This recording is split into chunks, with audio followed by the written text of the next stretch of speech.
ప్రభునందు ప్రియమైన దేవుని బిడ్డలారా, ఆన్లైన్ ఆరాధనని ప్రారంభించుకుందాం.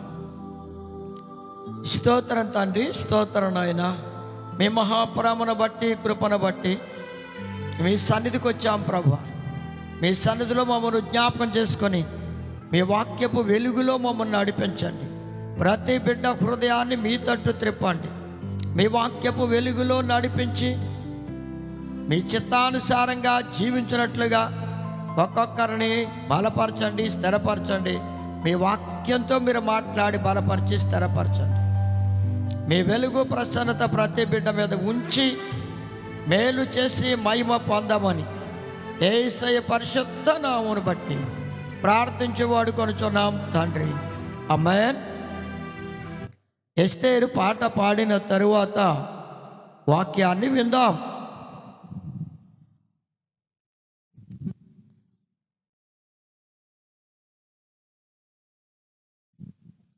నిన్ను నమ్మినచో సిగ్గుపడనీయవు, నన్ను నెమ్మదితో నీవే ఉంచెదవు. నిన్ను నమ్మినచో సిగ్గుపడనీయవు, నన్ను నెమ్మదితో నీవే ఉంచెదవు.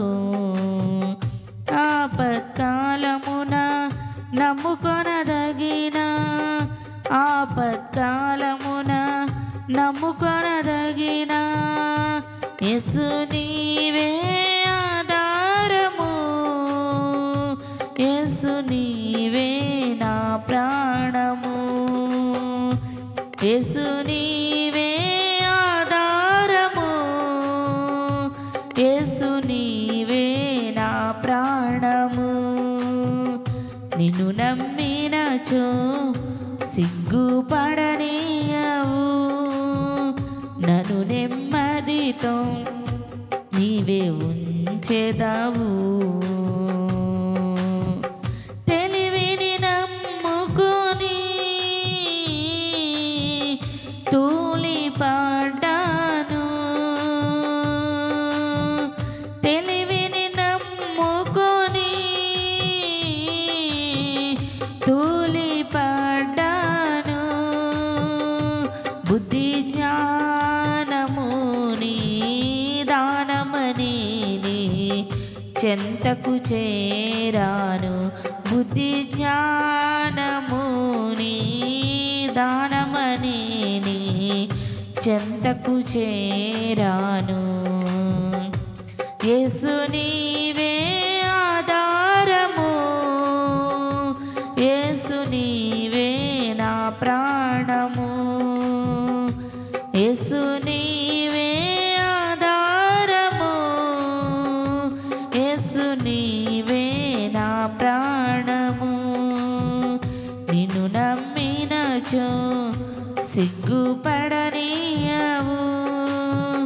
నన్ను నెమ్మదితో నీవే ఉంచెదవు. బలమును నమ్ముకొని భంగపడ్డాను, బలమును నమ్ముకొని భంగపడ్డాను. శక్తిమంతుడానా కోటవని నీ చెంతకు చేరాను, శక్తిమంతుడానా కోటవని నీ చెంతకు చేరాను.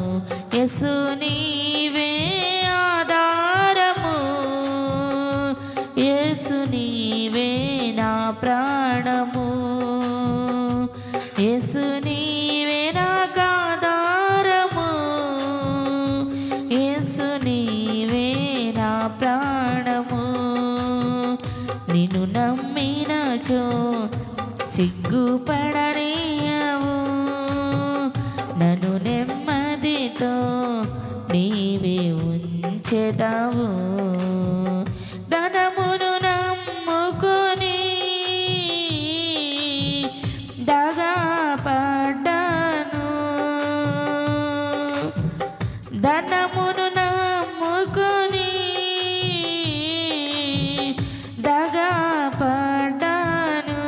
సుఖ సంపదని దీవెనని నీ చెంతకు చేరాను. సుఖ సంపదని దీవెనని నీ చెంతకు చేరాను. యేసు నీవే ఆధారము, యేసు నీవే నా ప్రాణము, యేసు నీవే నాకు ఆధారము, యేసు నీవే నా ప్రాణము. నిన్ను నమ్మినచో సిగ్గుపడనీయవు, నన్ను నెమ్మదితో నీవే ఉంచెదవు. మనుషుల నమ్ముకొని మభ్యపడ్డాను, మనుషుల నమ్ముకొని మభ్యపడ్డాను. సత్యవంతుడా శ్రయుడవని నీ చెంతకు చేరాను. సత్యవంతుడా శ్రయుడవని నీ చెంతకు చేరాను. యేసు నీవే ఆధారము, యేసు నీవే నా ప్రాణము, యేసు నీవే నాకు ఆధారము, యేసు నీవే నా ప్రాణము. నిన్ను నమ్మినచో సిగ్గుపడనీయవు, నన్ను నెమ్మదితో నీవు ఉంచెదవు. నిన్ను నమ్ముకు సిగ్గుపడనీయవు, నన్ను నెమ్మదితో నీవే ఉంచెదవు. హల్లెలూయా.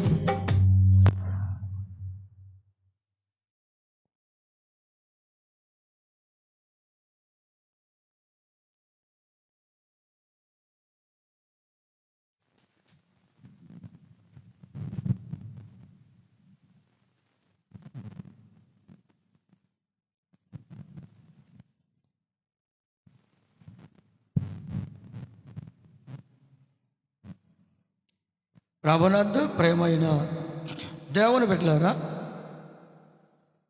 దేవుని వాక్యాన్ని విందాం. కీర్తన 136 23వ వచనం. మనము దీన దశలో ఉన్నప్పుడు ఆయన మనలను జ్ఞాపకము చేసుకొనెను, ఆయన కృప నిరంతరముండును.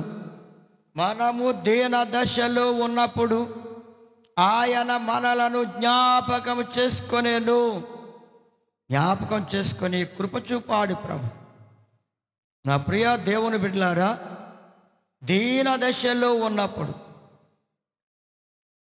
కడు బీదతనములో ఉన్నప్పుడు, ఎందుకు పనికిరాని స్థితిలో ఉన్నప్పుడు, అలాంటి బలహీనమైన స్థితిలో ఉన్నప్పుడు దేవుడే మనల్ని జ్ఞాపకం చేసుకున్నాడు. ఇక ఎందుకు పనికిరారు విడవబడిన వారు, ఇక ఎందుకు పనికిరారు, వీరి జీవితం అంతటితో అయిపోయేదే, ఇక వీరు మరలా తిరిగి అభివృద్ధి చెందేవారు కారు అనుకున్నంతటి పరిస్థితి కలిగిన స్థితే దీన దశ. అలాంటి దీన దశలో ఉన్న వారిని మనుషులు హేళన చేసిన,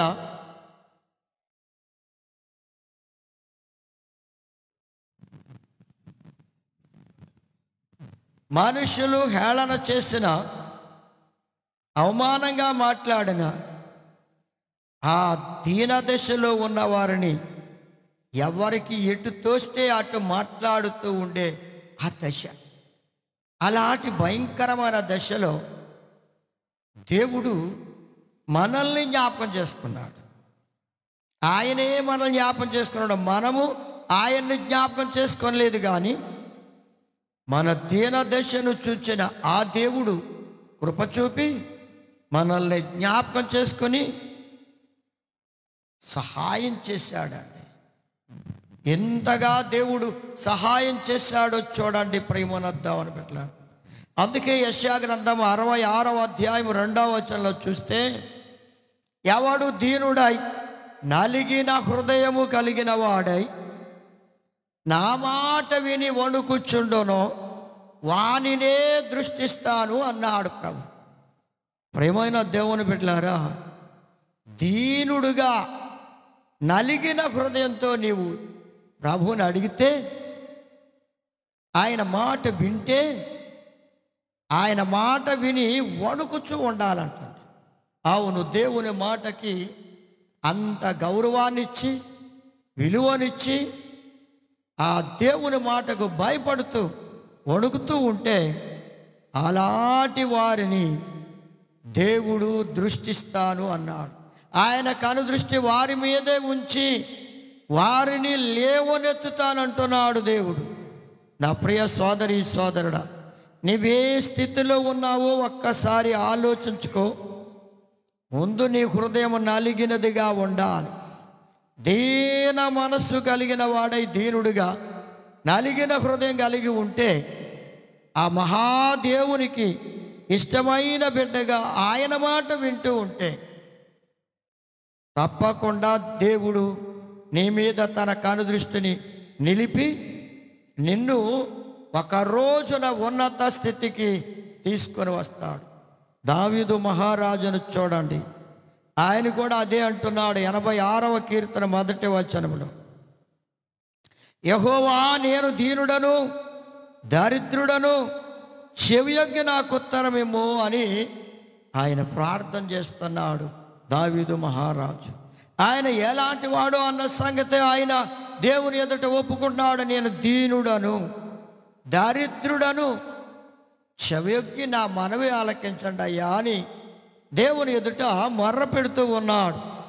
అందుకే దేవుడు అతన్ని మొర్ర ఆలకించి 113వ కీర్తన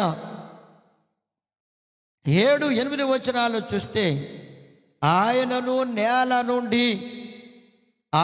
నేల నుండి దరిద్రం లేవనెత్తేవాడు. అలా దావీదు మహారాజుని నేల నుండి లేవనెత్తాడు. నేను దరిద్రుడని ఒప్పుకున్న ఆ మహారాజు గారిని, ఒకప్పుడు దరిద్రుడిగా ఉన్న ఆ రాజుగారిని దేవుడు దరిద్రము నుండి లేవనెత్తాడు. పెంట కుప్ప మీద నుండి బీదలను పైకెత్తుతానని సెలవిచ్చిన ఆయన వాగ్దాన ప్రకారం దావీదును గొర్రెల్ని కాచుకుంటూ జీవనం గడిపే, వాటిని తండ్రి గొర్రెల్ని మేపే ఆ వ్యక్తిని దేవుడు సింహాసనం మీద కూర్చోబెట్టాడు. ఎంత ఉన్నత స్థితికి ఆయనను తీసుకొచ్చాడో చూడండి. దేవుడు తాను తన నిజస్థితిని దేవుని దగ్గర ఒప్పుకుంటున్నాడు. నేను దీనుండి దరిద్రుడని ఒప్పుకుంటున్నాడు.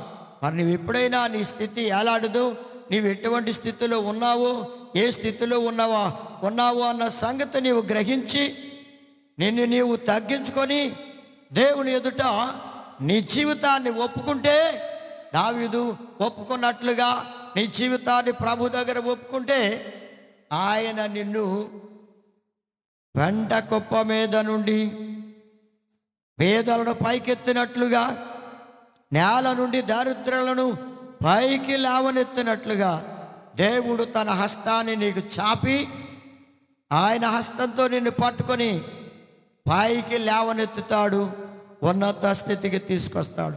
దావీదు మహారాజును ఉన్నత స్థితికి తీసుకొచ్చిన ఆ మహాదేవుడే నిన్ను కూడా ఉన్నత స్థితికి తీసుకొస్తాడు. ప్రేమనద్దామని పెట్టారు.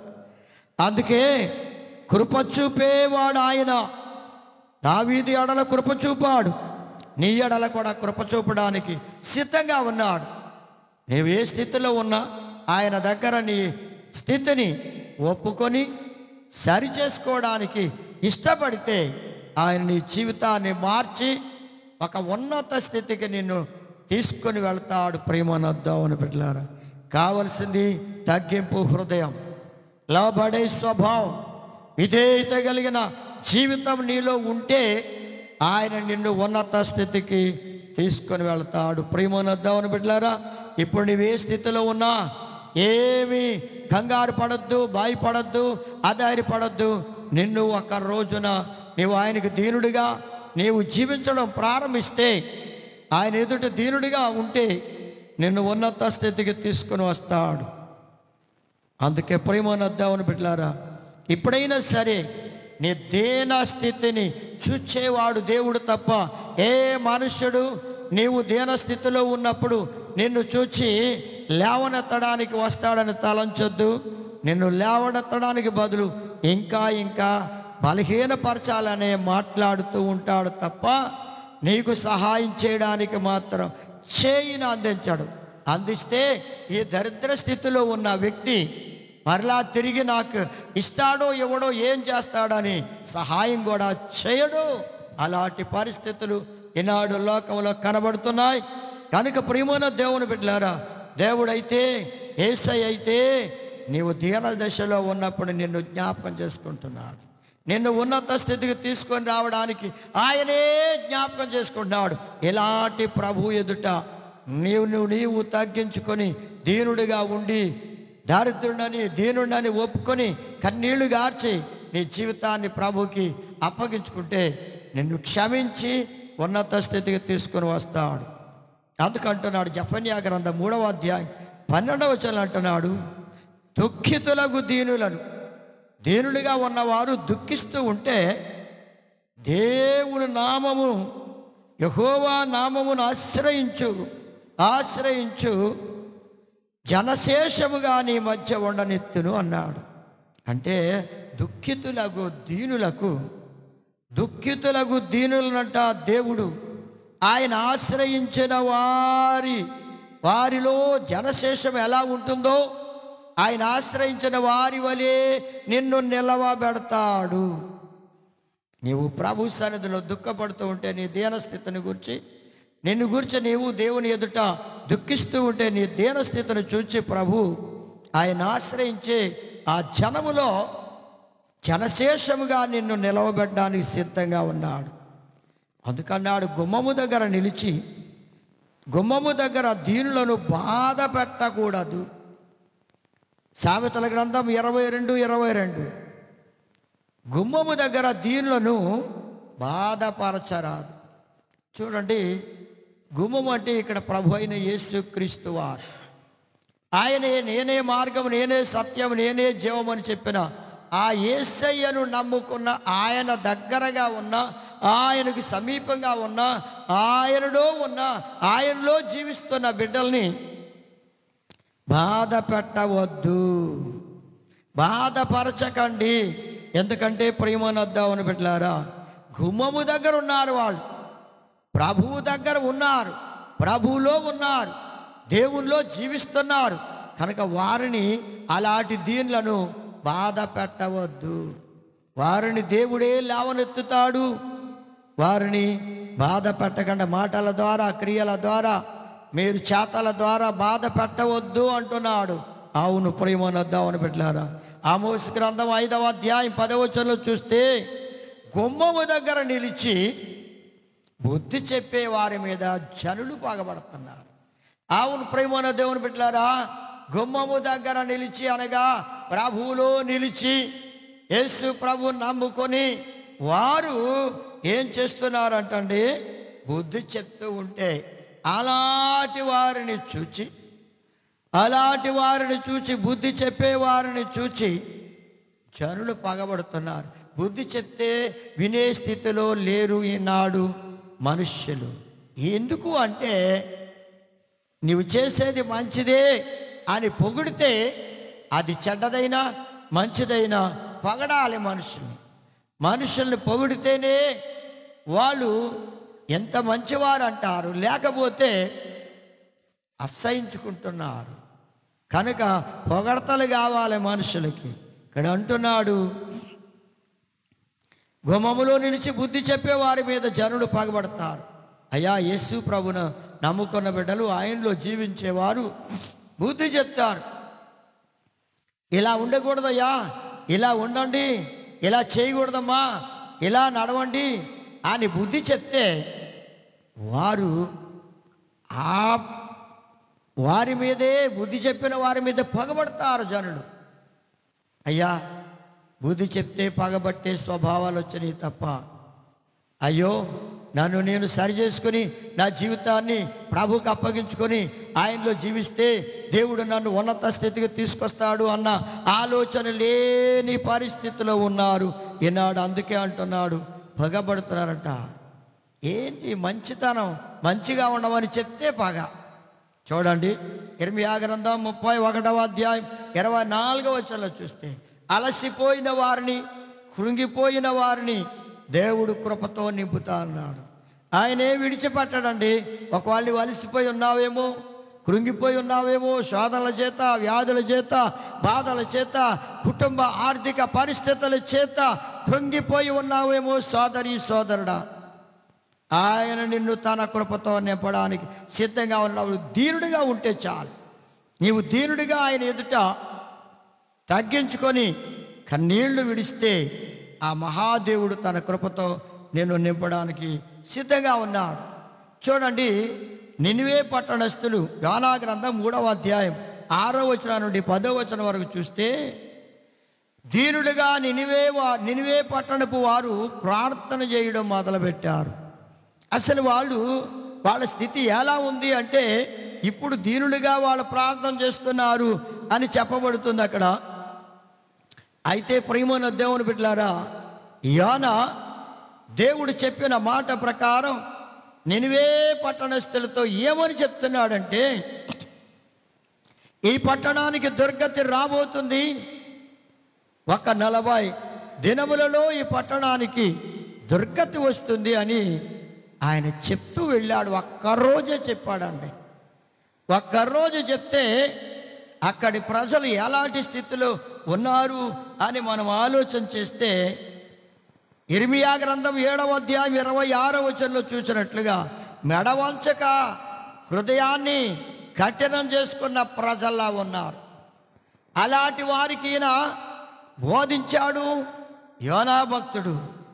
అప్పటికి వాళ్ళ స్థితి ఎంత భయంకరంగా ఉందంటే, నినివే పట్టణస్థుల యొక్క పరిస్థితి చాలా ఘోరంగా ఉంది. మెడవంచని స్థితిలో, గర్వంతో కఠినమైన హృదయాన్ని కలిగిన వారిగా హృదయాల్ని కఠినం చేసుకొని మెడవంచని గర్వము కలిగిన స్థితిలో ఉన్నారు. అలాంటి భయంకరమైన స్థితిలో ఉన్న వారికి ఆయన దేవుని వాక్యాన్ని ఒక్కరోజు అందిస్తే వాళ్ళు అప్పటికి ఎంత భయంకరంగా ఉన్నారో చూడండి. హోషేయ గ్రంథం 5వ అధ్యాయం 11వ వచనంలో ఉన్నట్లుగా, మానవ పద్ధతులను అనుసరిస్తూ జీవిస్తున్నారు తప్ప దేవుని చిత్తమును తెలుసుకోలేని వారిగా, దేవుని చిత్తం అంటే తెలియని వారిగా ఉన్నారు. వారు మానవుల పద్ధతులు తెలుసు, మానవ పద్ధతి ప్రకారం నడుస్తున్నారు. దేవుని చిత్తం తెలియని వారిగా ఉన్నారు. హృదయాల్ని కఠినం చేసుకున్న వారిగా ఉన్నారు. మెడవంచని ప్రజలుగా ఉన్నారు. అలాంటి భయంకరమైన స్థితిలో ఉన్న వారికి యోనా ఒకరోజు దేవుని వాక్యాన్ని అందిస్తే, ప్రకటన చేస్తే, అది విన్న ప్రజలు ఎంత మార్పు వచ్చిందంటే వాళ్ళు దీనులుగా మారిపోయారండి. రాబోయే శ్రమను, శోధనని, బాధని, కష్టాన్ని జ్ఞాపకం చేసుకుంటూ వాళ్ళు ఏం చేశారంటే దీనులుగా మారారు. ఎలా మారారు అంటే, రాజుగారి దగ్గర నుండి సామాన్య మానవుడి వరకు, రాజుగారు సింహాసనం దిగిపోయాడు, రాజవస్త్రాలు తీసివేశాడు, గోన బట్టలు కట్టుకొని బూడిదలో కూర్చున్నాడు. బూడిద తల మీద పోసుకుని ఆయన దీనుడుగా కన్నీళ్లు కారుస్తూ, నా దేశాన్ని, నా పట్టణాన్ని కాపాడండి, నా ప్రజల్ని కాపాడండి, నా ప్రజలకు వచ్చే ఆ కష్టాన్ని నుంచి విడిపించండి దేవా అని ఆయన ప్రార్థన చేయడం మొదలుపెట్టాడు. ఎంత కఠినంగా ఉండే రాజు ఎంతగా తగ్గించుకున్నాడో చూడండి. దేనత్వం కలిగి దీనుడిగా మారిపోయాడు. ఆయన అలా ప్రార్థన చేస్తున్నాడు. ఆయన చేస్తూ ఉంటే ఆయన్ని చూచి అధికారులు, సామంతులు, సామంత రాజులు అందరూ కూడా ఆయన వలే చేస్తున్నారు. అంతేకాదు ప్రజలందరూ కూడా ఆహారం మానివేసి ఉపవాసం ఉండి వారు ప్రార్థన చేయడం మొదలుపెట్టారు.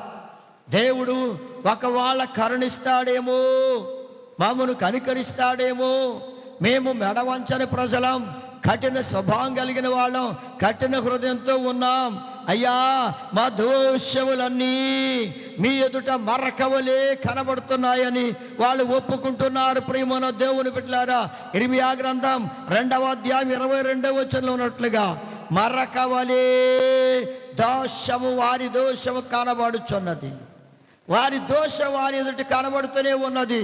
అందుకే వారు ఒప్పుకుంటున్నారు. దీనులుగా మారి తమ పాపము మరకవలే కనబడుతుందని వారు గ్రహించిన వారే నినివే పట్టణస్థులు.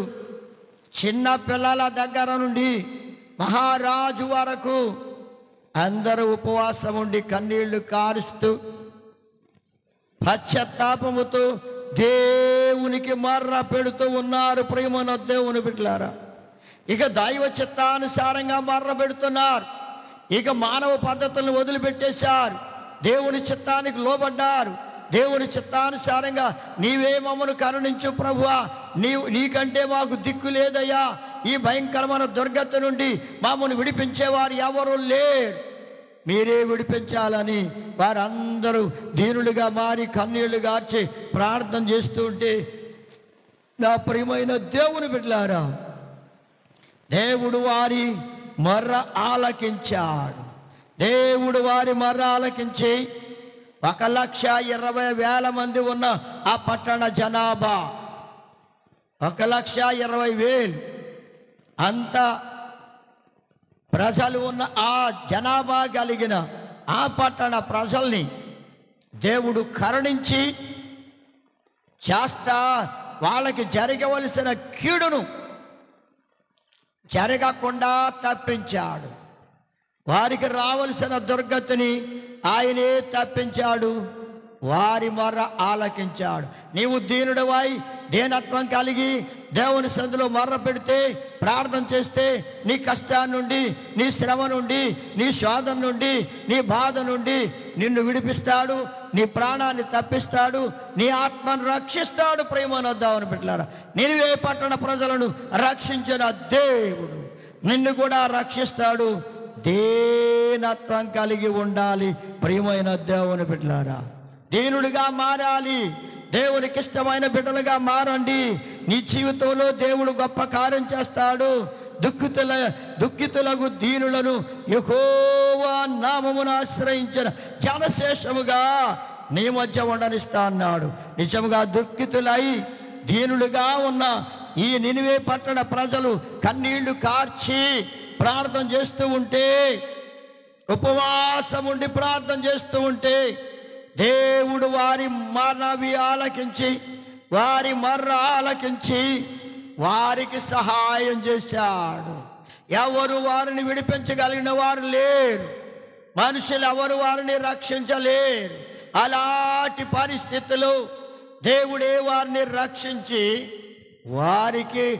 వారి మీదకి వచ్చే కీడు నుండి తప్పించాడు, శోధన నుంచి తప్పించాడు, మరణకరమైన స్థితి నుంచి విడిపించాడు.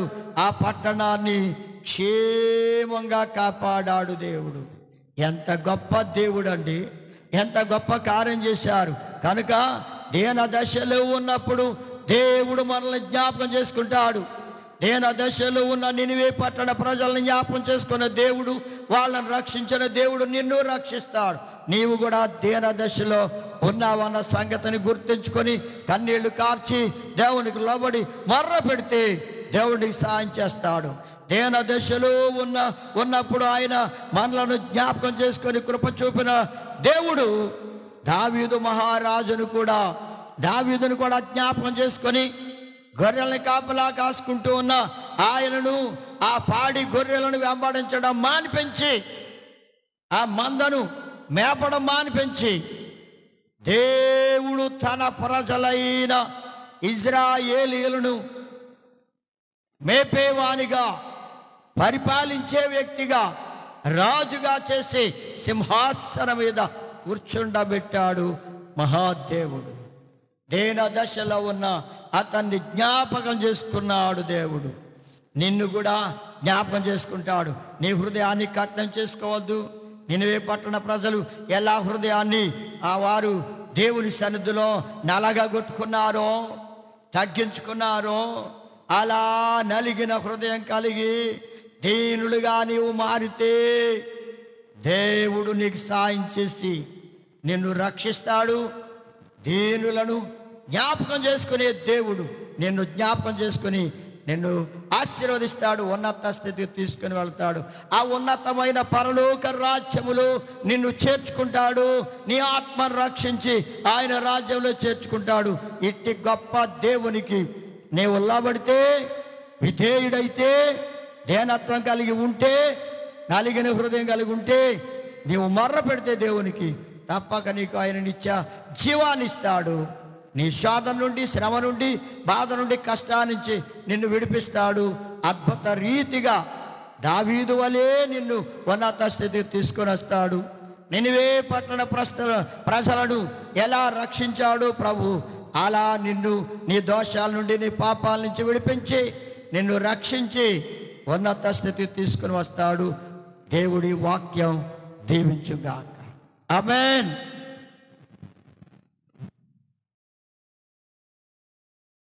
స్తోత్రం నాయన, స్తోత్రం చెల్లిస్తున్నాం. ప్రేమ గల తండ్రి, మీ మహాప్రేమను బట్టి, కృపను బట్టి నాయన విన్న వాక్యం నీ బిడ్డల జీవితాల్లో ఫలింపచేయండి.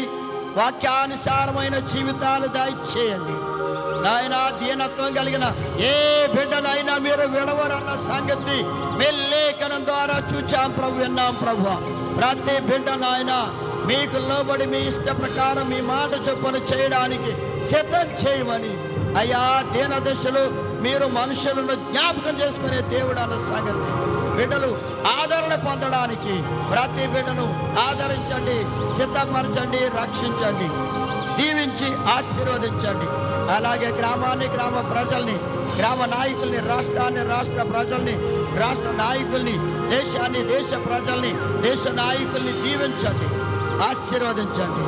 వాక్యం ఉన్న ప్రతి బిడ్డను మీ కృపలో నడిపించి మహిమ, ఘనత, ప్రభావాలు పొందమని యేసయ్య పరిశుద్ధ నామమును బట్టి ప్రార్థించి వాడుకొనుచున్నాను తండ్రి.